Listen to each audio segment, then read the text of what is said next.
रब ज़िदनी इल्मा आमीन अल्लाहुम्मा रब ज़िदनी इल्मा आमीन। तमाम किस्म की तारीफ़ अल्लाह रब्बुल आलमीन के लिए लायक व ज़ेबा है जो हम सब का मालिक व खालिक है। बदहू दरूद व सलाम नाज़िल हो तमाम नबियों पर, ख़ास तौर से अल्लाह के आखिरी नबी प्यारे नबी मोहम्मद रसूलुल्लाह सल्लल्लाहु अलैहि वसल्लम पर अल्लाहुम्मा सल्लि व सल्लिम व बारिक अलैहि। सामिईन, ज़िक़अदा का महीना चल रहा है और इसके बाद जो महीना आने वाला है वो ज़ुल्हिज्जा का महीना है। हकीकत ये है कि अगर हम इन महीनों के ऊपर थोड़ा गौर व फिक्र करें तो ये महीने हमें बड़े अच्छे अंदाज से, बड़े अच्छे तरीक़े से इब्राहीम अलैहिस्सलाम की याद दिलाते हैं।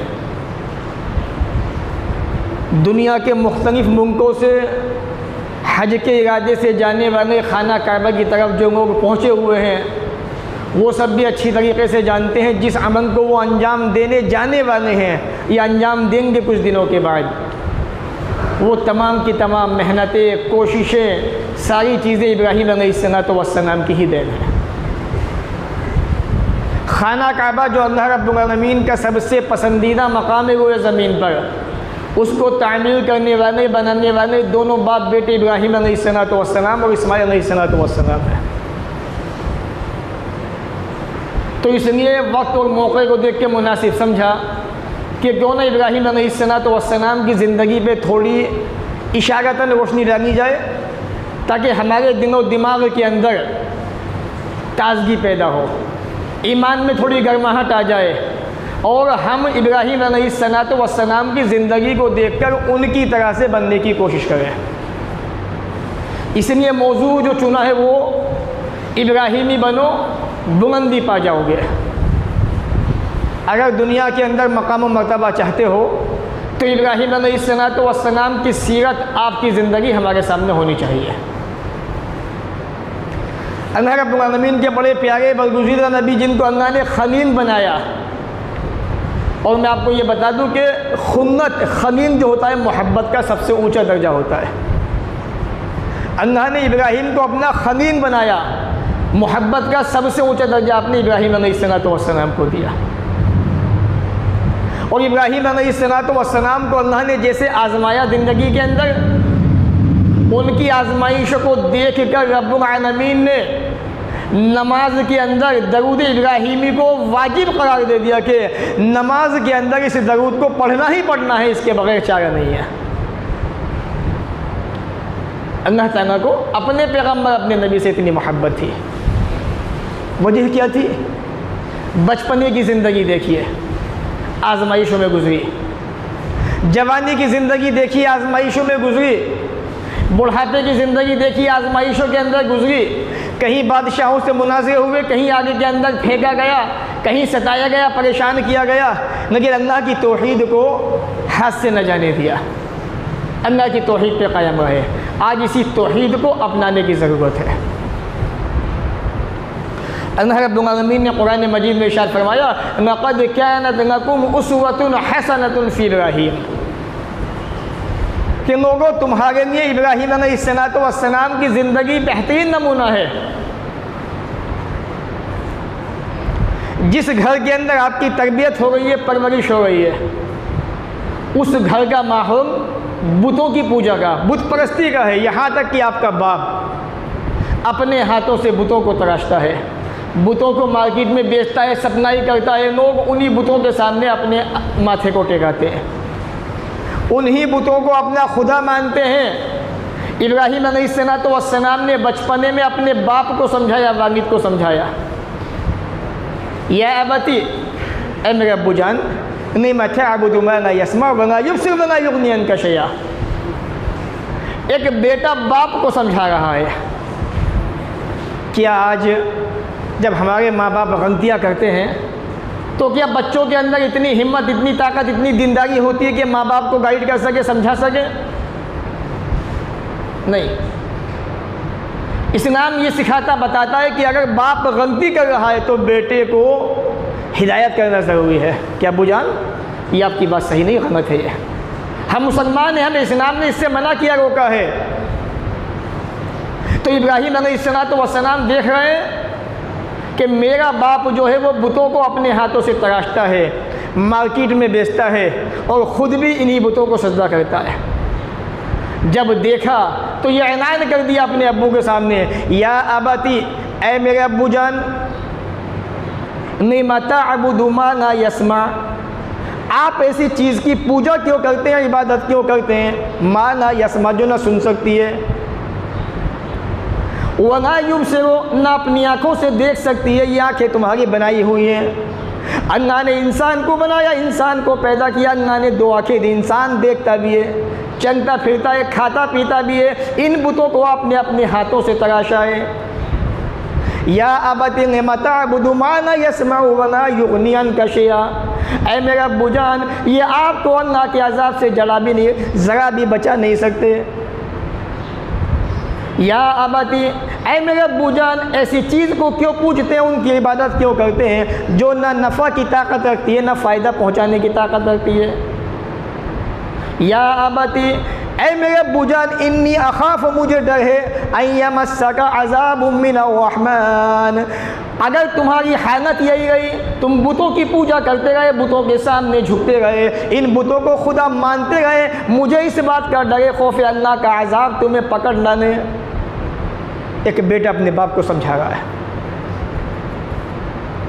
आज कितने बाप ऐसे हैं जो गलतियाँ करते हैं, औलाद भी उनको देख के गलतियाँ करती है, न समझाती है, न हिदायत करती है।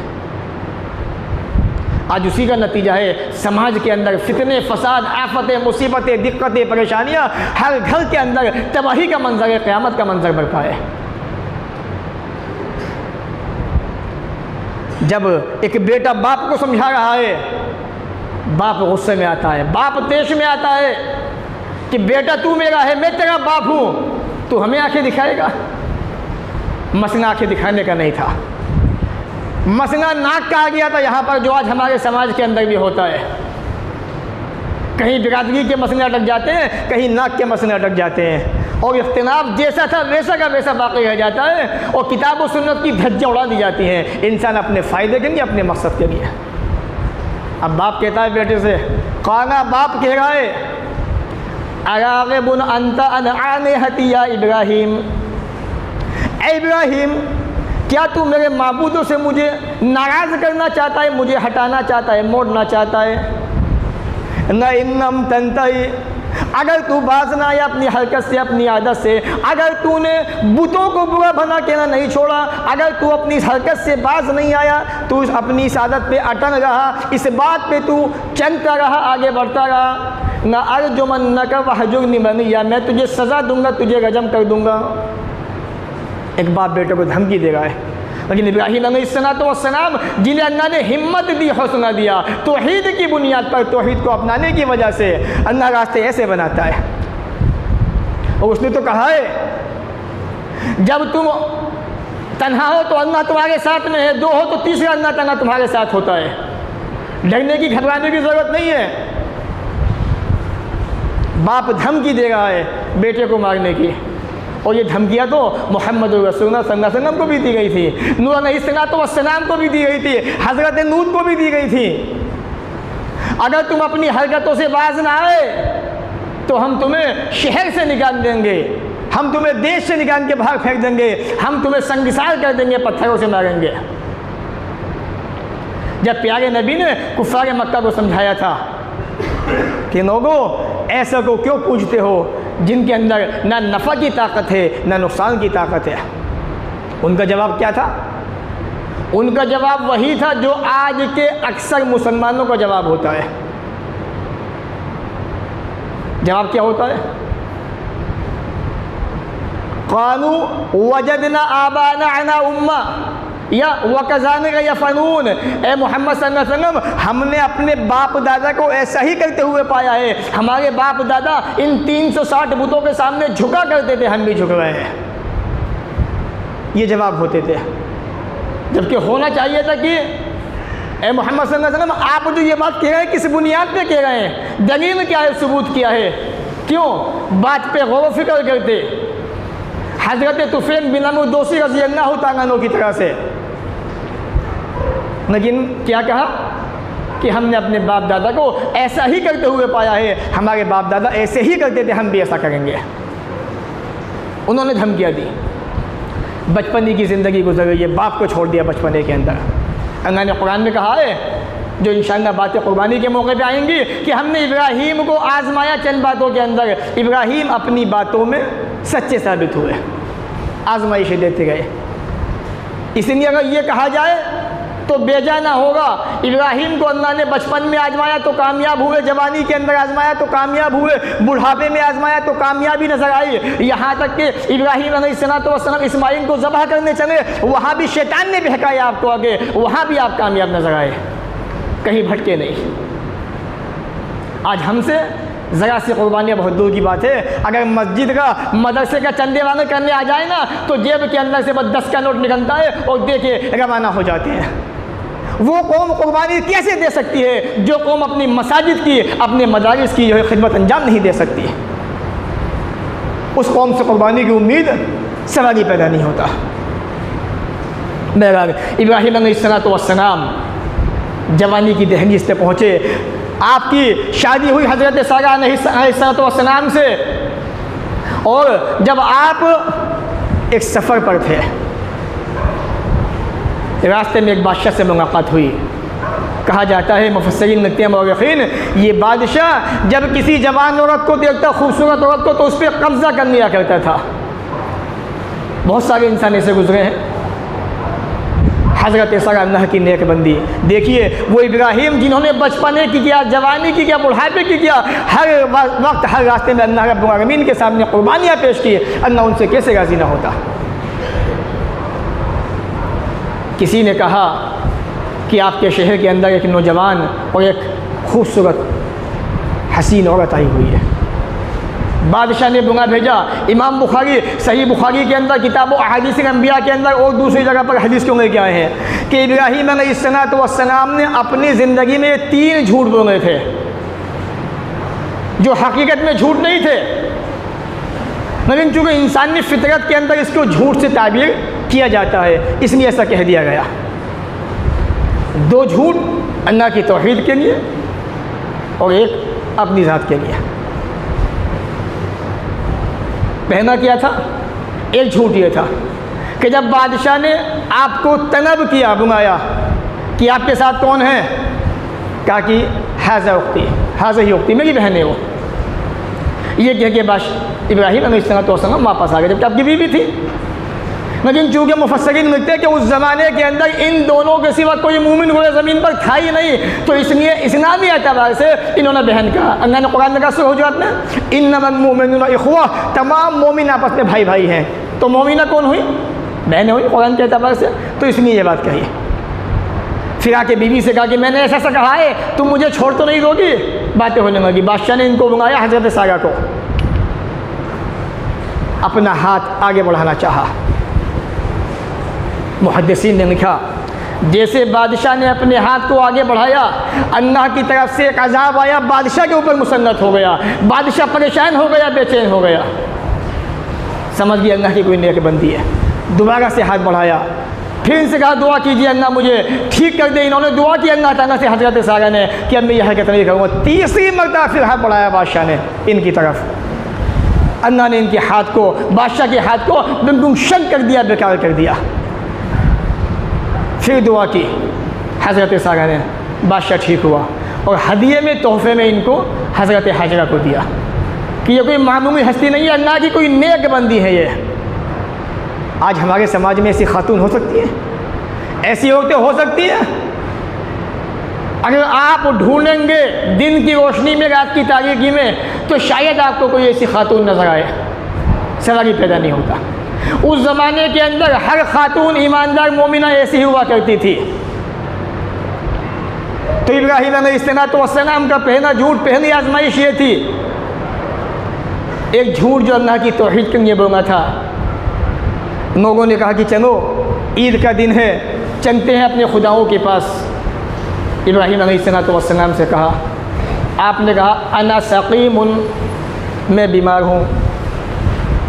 आप बीमार नहीं थे, लेकिन आपका जो रूहानी हिस्सा अंदर का था वो ज़रूर बीमार था, शिर्क की बुनियाद पर कि मेरी कौम जो है मुकम्मल मुनव्विस शिर्क के अंदर लगी हुई है। आप अंदरून खाना अंदर से बीमार थे, आप रूहानी तौर पर। ज़ाहिरी तौर पर ठीक थे, आपका जिस्म सही सलामत था, इसलिए आपने क्या कहा, अना सकीमुन, मैं बीमार हूँ। और इस बीमारी से एक बहुत बड़े काम को, मकसद को अंजाम देना था। वो क्या था?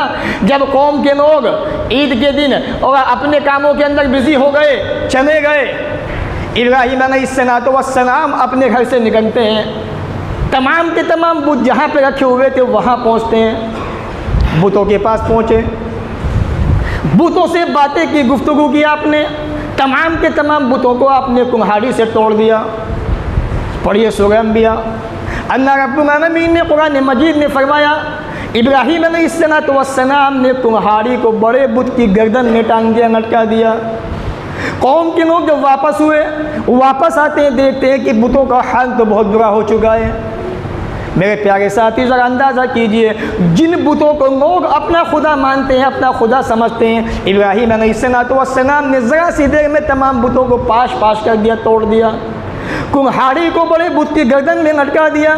अगर इनमें ताकत होती, ये खुदा होते, ये अल्लाह रब्बुल आलमीन का दर्जा इनके पास होता, तो इब्राहीम को ये तोड़ने ना देते बुतों को। बड़ा बुत जो है इब्राहीम अलैहिस्सलाम को नुकसान पहुंचाता, तकलीफ पहुंचाता, बल्कि आपने तमाम का तमाम खाना लिया, बड़े बुत के सामने रख दिया, वहाँ से चले गए। जब कौम के लोग वापस होते हैं, देखते हैं ये क्या हाल हुआ पड़ा हमारे माबूदों का, हमारे खुदाओं का। बातें होने लगी, चर्चे होने लगे, शक जाता है इब्राहीम अलैहिस्सलाम के ऊपर। क़ालू समिअना फ़तन यज़कुरुहुम युक़ालु लहू इब्राहीम। कुछ नौजवान कहने लगे, हमने एक नौजवान के बारे में ऐसा ऐसा सुना है जिसने ये काम किया है, उम्मीद है कि ये काम उसी ने किया होगा जिसको इब्राहीम कहा जाता है। इब्राहीम अलैहिस्सलाम को बुलाया गया, मजमे के अंदर आप मौजूद हैं। आपने कहा कि इब्राहीम ये काम तू नहीं किया है, सच सच बता दे। इब्राहीम ने कहा बल फ़अलहू कबीरुहुम हाज़ा, ये काम तो बुतों के बड़े बुत ने किया है। फ़स्अलूहुम हाज़ा, इससे सवाल कर लो, इन कानू यंतिक़ून, अगर ये बोल सकते हो। इब्राहीम कह गए, इब्राहीम जानते थे कि इनके पास कोई जवाब नहीं होगा इसका। खामोश हो गए सब लोग। कहा इब्राहीम तुम जानते हो इन बुतों के अंदर नफ़ा नुकसान की ताकत नहीं है, इनके अंदर ये नफ़ा दे सकते हैं, नफ़ायदे की ताकत है इनके अंदर, लेकिन हमारे बाप दादा इनको पूछते आए हैं, हम भी इसलिए इनको पूछते हैं। बात समझ में आई थी, तौहीद समझ में आ गई थी, लेकिन हज़रत अबू तालिब, अल्लाह के रसूल के चचा, प्यारे नबी फरमाए कि अबू तालिब बस एक मरतबा ज़बान से कह दूंगा इलाहा इल्लल्लाह, क़यामत के दिन मैं आपको अल्लाह के अज़ाब से बचाऊंगा। कहा कि मोहम्मद सल्लल्लाहु अलैहि वसल्लम, भतीजे तेरा दीन सच्चा, तू भी सच्चा, लेकिन अगर मैंने मौत के वक्त ईमान कबूल कर लिया तो मक्का वाले ये कहेंगे अबू तालिब ने मौत के डर से मोहम्मद मतलब बाप दादा के दीन को छोड़ दिया था।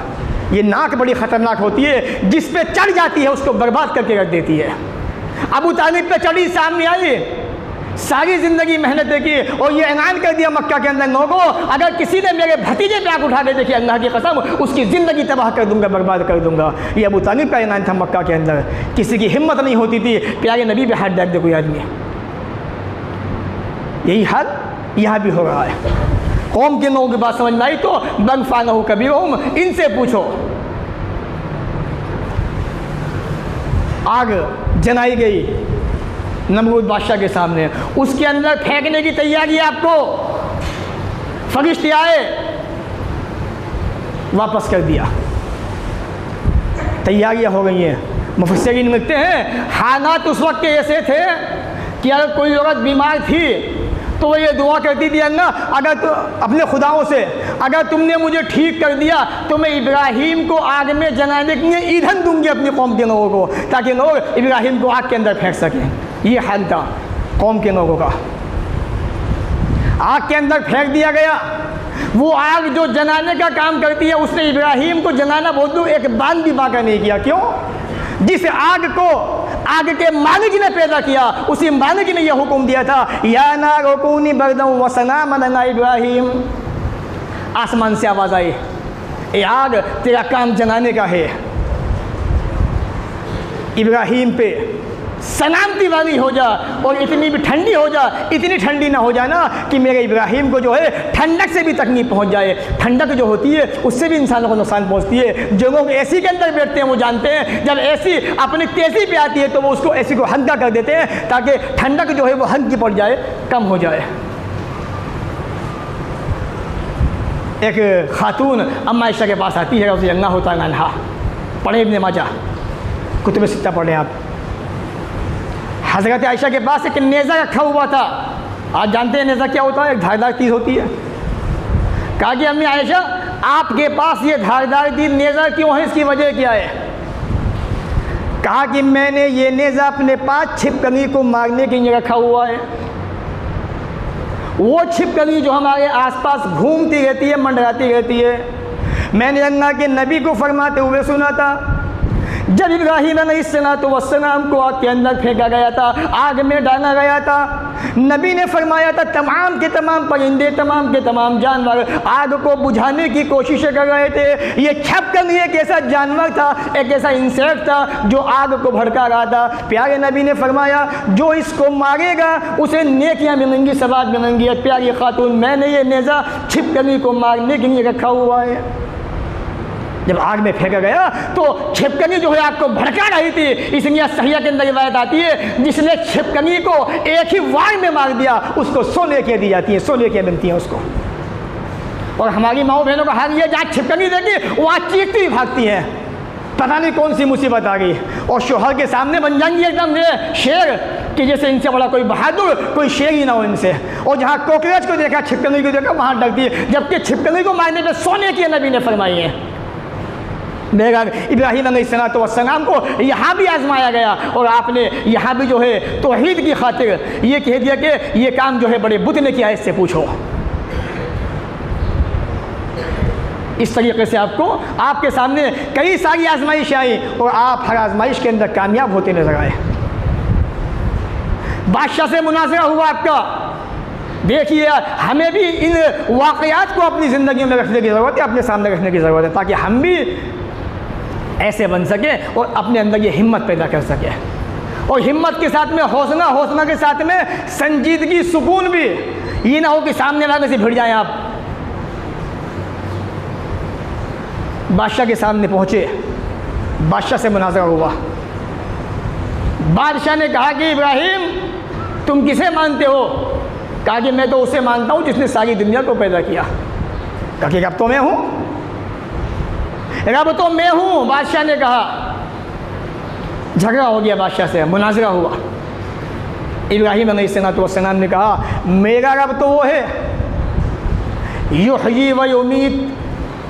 ऐ बादशाह सुन में, मेरा रब तो वो है जो ज़िंदगी देता है, मौत भी देता है। ज़िंदगी भी उसी के हाथ में, मौत देना भी उसके हाथ में।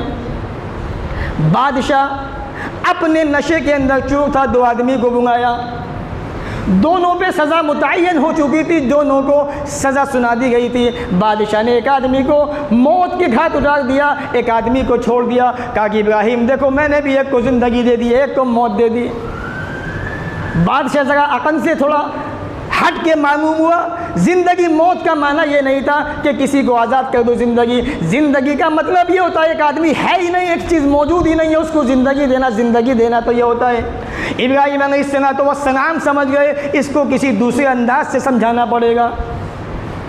इब्राहीम अलैहिस्सलाम ने कुरान की आयत के मुताबिक सूरह बकरा की 3 पारे के अंदर पढ़िए।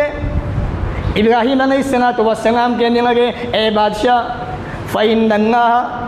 अल्लाह रब्बुल आलमीन जो है याती मिनल मशरिक़, सूरज को मशरिक़ से निकालता है, ईस्ट से निकालता है। अगर तू अपने आप को रब मानता है, खुदा मानता है, फाती बिहा मिनल मग़रिब, अगर तेरे अंदर ताकत है सूरज को पश्चिम से निकाल के दिखा, मैं तुझे अपना रब मानूंगा। फ़बुत है नजी का पर बादशाह हक्का बक्का रह गए उनकी बात सुन के। लेकिन चूँकि ज़िद हर धर्म में होती है, तो इब्राहीम अलैहिस्सलाम की यहाँ भी आजमाइश हुई और यहाँ भी आजमाइश में आप कामयाब नजर आए। बुढ़ापे की उम्र हो गई, 86 साल के हो गए, 80-86 साल के। अल्लाह ने बेटा दिया एक,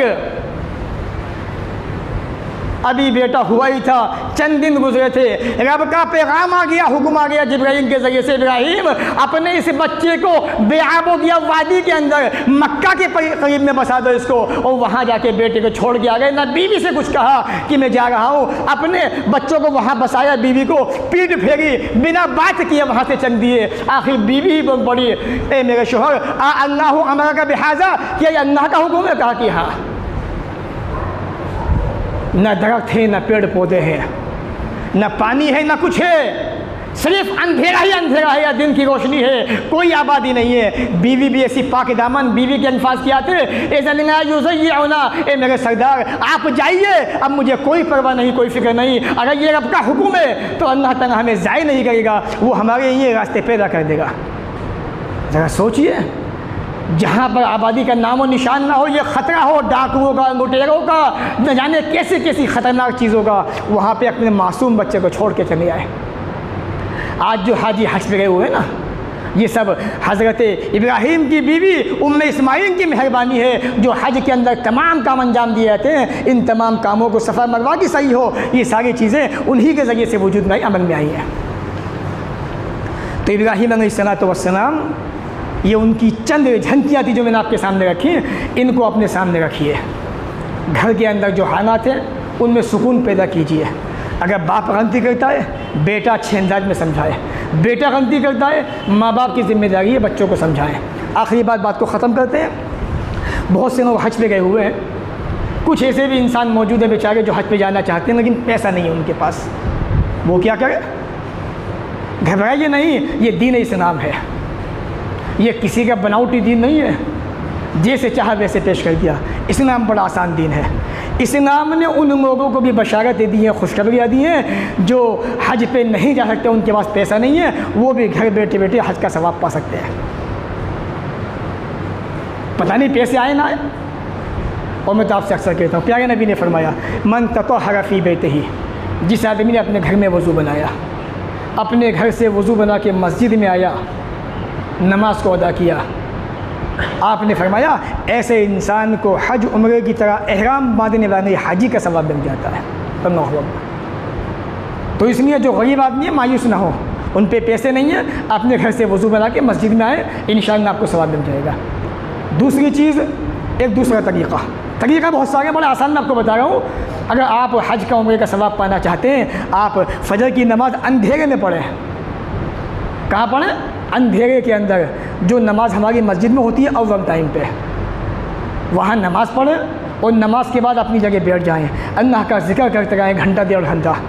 इसके बाद सूरज निकलने का, सूरज तुलू होगा, इशराक की नमाज़ पढ़े 2 रकात। प्यारे नबी ने फरमाया ऐसे आदमी को का अजर हज्जिन व उम्रतिन ताम्मतिन ताम्मतिन ताम्मतिन, 3 मरतबा आपने फरमाया मुकम्मल हज का सवाब मिल जाता है। तो जो गरीब आदमी है वो ये काम करके हज का सवाब भी पा सकते हैं। अल्लाह ताला हमें भी आपको भी नेक अमल की तौफीक अता फरमाए, जब तक दुनिया में रखे, इज़्ज़त से रखे, ख़ात्मा भी हो तो ईमान पर हो। व आखिर दावाना अनिल हम्दुलिल्लाहि रब्बिल आलमीन।